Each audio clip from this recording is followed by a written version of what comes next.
yoqda pul katta-da, deyapti. Men aytdim, "Uka,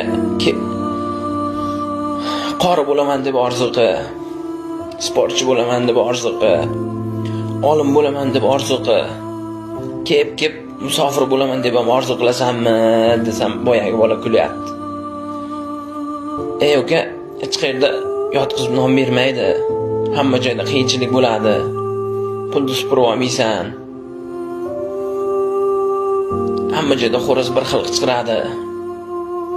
Har yerni qilma orzu, har yerda bor tosh tarozi" desam, boyagi bola "Men baribir ketaman" deyapti.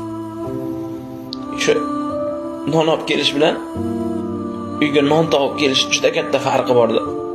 Shu yoshligida non olib kelish uchun do'konga chiqqan bolalar hozir katta bo'lib non topib kelish uchun musofir yurtga ketyapti-da. Bir akaga savol berdim, "Qancha yildan beri musofirda yurar ekan?"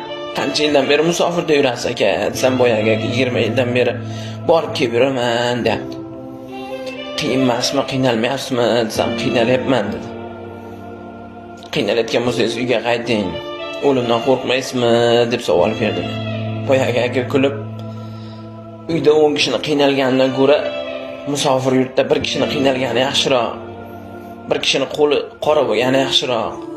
Men o'limdan ko'ra ota-onamni, bola-chaqamni, oilamni qiynalib yashashdan qo'rqaman" dedi.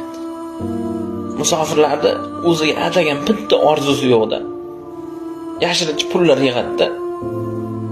"O'zimga usti bosh olaman, bir joyga aylanganib boraman" deydi. Uyda bitta problema bo'ladi.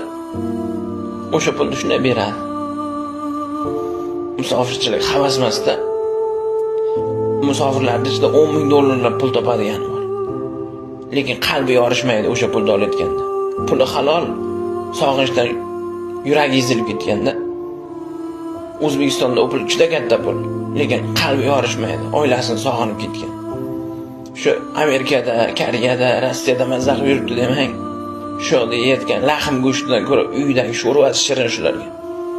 Men bilaman rohat namozda, lekin musofirlarda o'qiyotgan namozda ham rohat yo'qda. Ota-onasini, ayolini, opa-singil, aka-ukasini sog'inib ketgan. Bola